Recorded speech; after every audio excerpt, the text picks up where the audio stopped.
Okay, just hang on a minute, guys.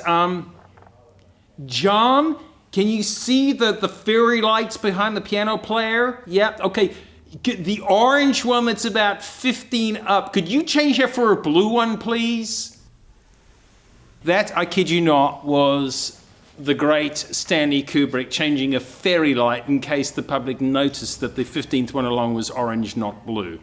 I still haven't noticed it, but there we go.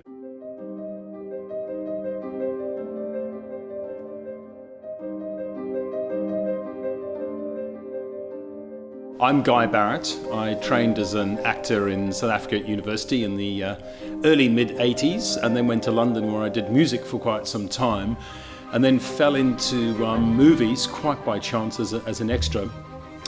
Somebody told me when I was doing some photographic work that they needed actors, or extras I should say, for Hamlet being done by the great Kenneth Branagh. I was like, what's an extra? And next minute I was on a film set being paid £50 a day to be an extra running around in Ponzi costumes. It was great fun. To be or not to be. And of course, you know, movies like Eyes Wide Shut, which is one of the earlier ones that I did, sort of saved me coming off the dole in London. They said, these are the options. You go and make sandwiches in a sandwich shop or choose something else. And luckily I got a call to say, would you like to be on Eyes Wide Shut for the next 2 weeks, filming 14 hours a day. It was filmed over a 3-year span, so I did 96. They called me back sometime in 97 and sometime, I think it was about January, February of 98, to do the final scenes, which were shot in Hamleys, where they're walking around the toy store before the final scandalous line of the movie. Fuck. Cut! That was perfect. Let's do it again. Take 17. Cut. Tom, that was brilliant. Let's do it again. I'm a firm believer, I'm not an expert on Kubrick, but I've seen enough Kubrick movies. I believe it was complete control of an actor. I believe it was just a total power game. I don't believe it enhanced the acting in any way.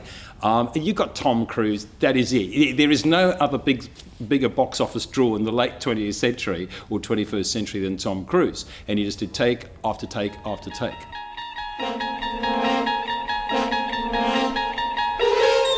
But according to Insider Job from an editor I met on set after Eyes Wide Shut, she said the whole thing was BS. She said he never goes past the first 5 edits or takes.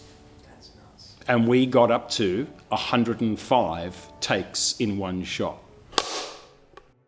The number of films I've done, I literally can't remember. I sort of was looking through my notebooks last night at some of them. I mean, anything you think of. My favourite one, of course, was Harry Potter and the Philosopher's Stone, the very first one, which was just, you know, amazing. You got on set and you knew you were on the biggest movie of 2000, or yeah, it was 2000, 2001. It was astonishing. That was certainly, you know, probably the highlight of my life. Yeah, just being on a set where, oh, there's Maggie Smith and Alan Rickman and everyone else, and Christopher Columbus, the Home Alone director as well. Most amazing film set, you know, $250,000 worth of titanium candles going up and down and so on. That was very special. James Bond. Roger Spottiswoode was the director. Judi Dench was the actress who got increasingly impatient with the direction. That was excruciating. Went on and on for days. People were so tired they were actually crying. We were working that long hours. You had your cyanide. Oh, Legend of Sleepy Hollow for one day. It was the only time as an extra I begged my agency. You were never allowed to call them and ask to be on a movie, but I said, if it's got Christopher Walken and he's in London, I have to be on it. Very sadly, he wasn't on the set that day. I was absolutely gutted. Val Kilmer, The Saint. Spy Games was thrilling because I stood about this close to Robert Redford. Wherever the action is. Elizabeth was fantastic. That was really exciting. I was given a small part there, funny enough, playing a camp courtier, but that was cut as well. Damn, never mind. It was fun, but not a good living. So to give you an idea, when I was doing, because of my age, I was sort of, whatever I was, about 32, 34, of course, you know, would play a lot of corporate people, players in an extra. Sometimes, as I said, I did bit parts, I had speaking parts as well, but for the most part it was this. It was incredibly poorly paid.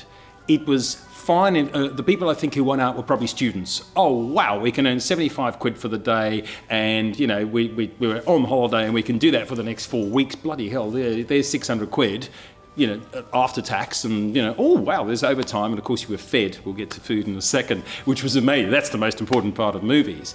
But I think the most I ever earned in 1 year, and I worked brutal hours, literally could do 7 days a week easily, was £15,000. Now that's $30,000 equivalent, admittedly 20 years ago. But it was survivable. It was fun. I certainly met the best friends I have on the planet were all off movies in the UK. Do you miss it?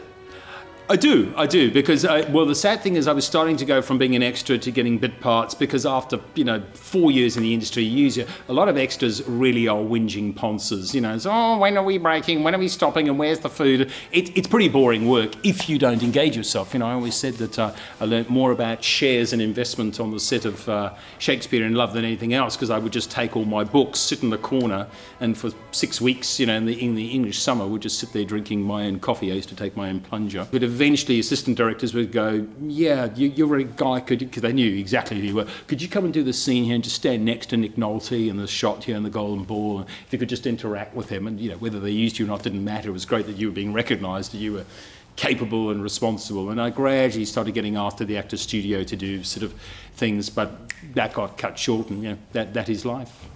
Well, that battery exhausted. Oh, well, there we go.